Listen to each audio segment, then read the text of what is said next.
Good to be with you all this morning. As always, great to start our week this way together.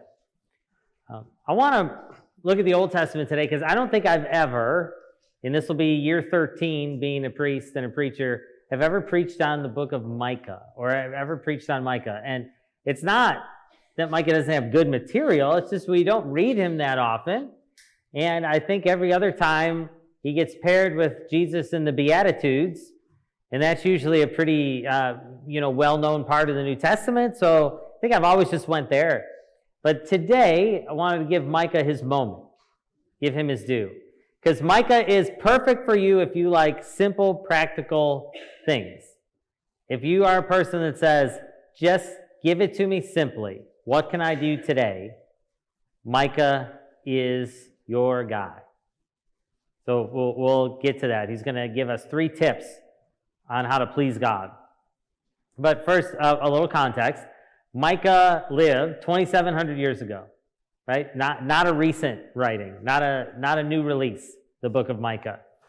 Micah lived 2,700 years ago in a time when before Israel had been conquered by the Assyrians, before Israel had been in Jerusalem, had been destroyed by the Babylonians. Before any of that happened, Micah lived in Israel during a time when Israel was really financially successful and prosperous. And in that time, God raised up some prophets to a certain generation. Micah and Isaiah were contemporaries. Isaiah always gets more kind of credit because he wrote so much more and gets quoted so much more. But Micah and Isaiah were contemporaries. And to that generation, those 2 specifically, but there were probably others, were sent with a message from God. And this was the thought of the people in the day. We're good. We're good with God because we're doing so well. And there was the economy was great. Things were good. People were doing well. We're good. They thought that was the sign. And Micah and Isaiah were sent to give this message. No, something underneath isn't right. And they would say, but look, we're doing the sacrifices. We go to the temple. We do the sin offerings like you ask. It's good. Our life is good. That's good. And they would say, no, something underneath is right. The heart of this people isn't right. We're not treating each other right. We're not caring for one another right. We're showing contempt for people. The heart of God's people isn't right. And they would say, but everything on the outside looks so good. And their job was to say, but underneath, something isn't right. Your heart isn't right. And that was their message. You can imagine how popular they were to share that message. And so, in the midst of that, Micah responds, God doesn't, the superficial things, those are things that are meant to shape our heart. The outside things are meant to shape our heart, right? So they would say, but look at the sacrifices we offer, look at the things we do, the festivals we have, and they would say, no, those are things to shape our heart. And if they're not shaping our heart, they're not doing their job, right? Those things in and of themselves don't, make us God's people, right? They're meant to shape our heart to be like His. So that's why Micah, towards the end of the reading, says, will the Lord be pleased with thousands of rams? That was an offering they would give her. 10,000 rivers of oil. Shall I give my firstborn for my transgression, the fruit of my body for the sin of my soul? Obviously, God did not ask for that, but they're saying, even if he has told you, O mortal, what is good. He has told you. What does the Lord require? Do justice, love kindness, walk humbly with your God. He's looking for something under the surface. He says we need a change of heart.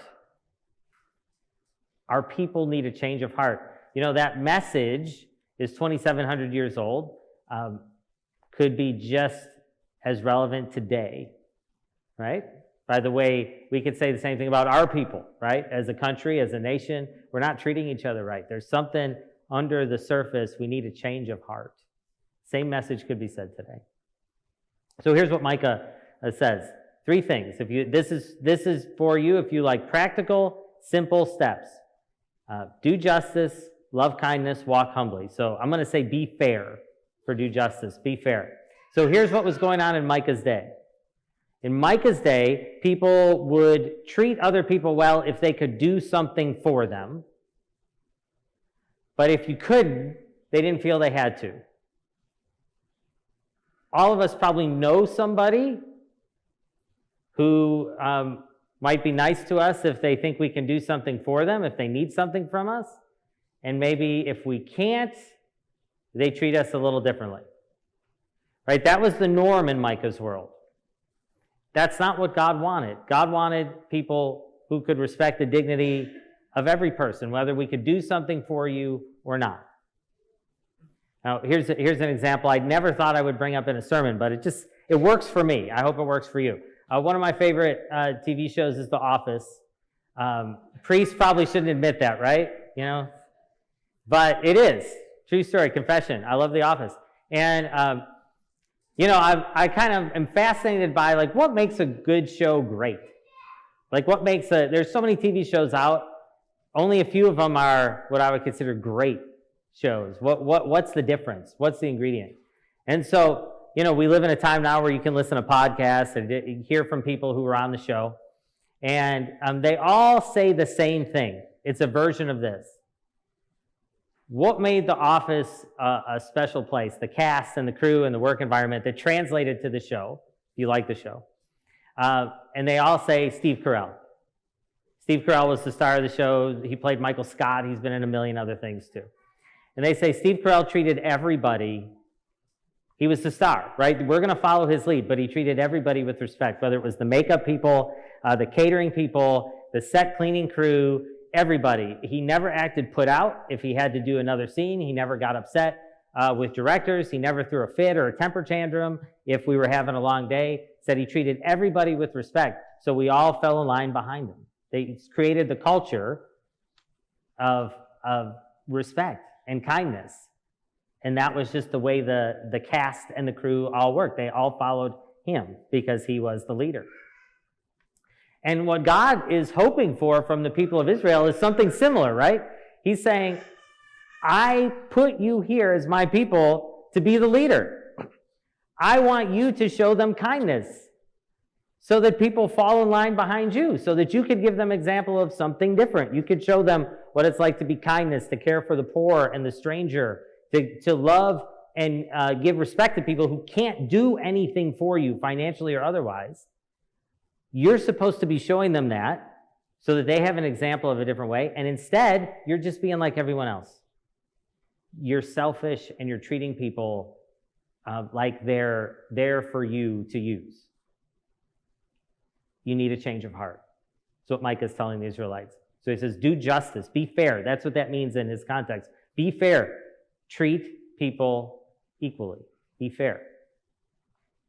And the second one is love kindness. Love kindness. In our context, I would say look for reasons to understand before we judge.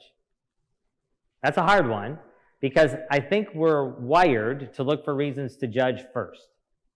And say that about my own self, right? We're wired to look for reasons to judge first, but look for reasons to understand. Because if we can understand a little better, we'd be more prone to kindness.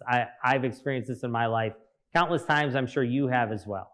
Where somebody who is really irritating or frustrating, you learned something about them that softened your heart.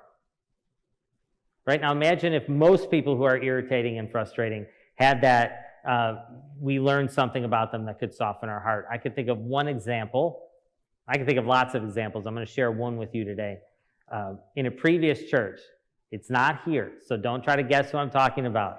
I promise in church that I'm not lying. It was in a previous church. We had a woman who was the crankiest parishioner I may have ever had.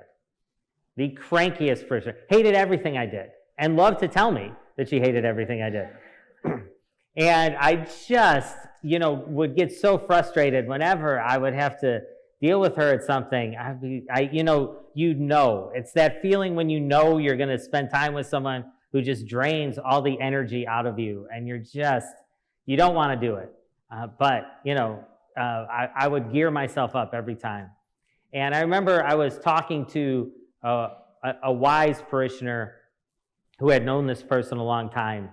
And I was like, man, why is she so grumpy all the time? And he said, well, look at her walk. Now, this woman was, at that time, in her 80s. She had been too afraid to get knee replacement surgery when she was in her 60s when she needed it. So now her knees were bone on bone, and it was the most hard sight to see her walk because it was so labored, and you could see every step she took, her face was in pain. But she was too proud to use a walker and too proud to sit in a wheelchair. So every week she would get out of her pew and force herself, slow step after slow step, wobbly knee after wobbly knee, to come up to communion or to get where she needed to go, hanging on to dear life to whatever rail she could get a hold of. And he said, it's got to be hard to be in agony with every step. You'd probably be a little grumpy too. Totally changed my heart towards that woman. Totally changed my heart.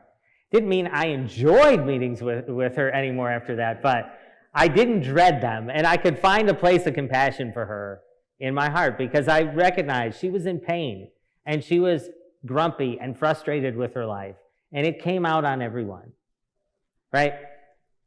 It would be a different place if we looked for a reason to understand before we judged. Doesn't mean we're going to love what other people do, but if we look for a reason to understand, our heart might soften just a little bit. Love kindness. Right?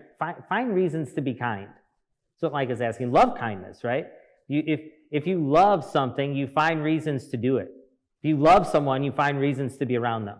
If you love kindness, we find reasons to be kind.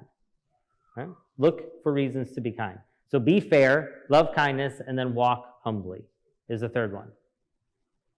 In Micah's day, there was an attitude that went like this. Nothing bad is going to happen to us because we're God's people. It's our birthright. It's our birthright. We're entitled to it. And nothing frustrates the prophets more than entitlement, right? You may have encountered entitlement in your life and other people. It's frustrating. It's frustrating. And God's people kind of had this kind of culture of entitlement back in those days. They would say, these people are awful. Our neighbors to this country are awful. We're God's people. We're going to be good no matter what. We're entitled to it. Micah said, no, try some humility. You have no cause to be arrogant. Be grateful, right? Gratitude is the soil in which it's hard for arrogance to grow out of, right? It's hard for arrogance to grow out of the soil of gratitude. That was a quote somebody shared with me once, and I've remembered it, and I hold it deeply because it's true, right? Instead of thinking they were entitled to God's blessing, to be grateful for it. It would have changed their perspective as a people. Gratitude would change all of our perspectives, right? When we're having days when we are entitled or angry or frustrated, right? Gratitude is a perspective changer. It's the easiest way to walk humbly. Humility isn't something that you can just I'm going to get more humility this week. It doesn't work that way. It's a byproduct of other things. But one of the main ingredients of humility is gratitude, because we realize how blessed we are to have what we have. Whatever that might be, whether it's health or means or family or all of the above, right? And you can go down the list. How blessed we are to have it. We're not entitled to any of it. But how blessed we are to have what we have, whatever that might be. It's hard to be arrogant and entitled when we're grateful. So that's Micah's advice to you. 3 steps from Micah, if you like, simple, practical steps for the week. Be fair, treat people equally with equal dignity, love kindness, find reasons to be kind, not to judge, and walk humbly. Micah's 3 tips for you this week to please God. In the name of God, Father, Son, and Holy Spirit. Amen.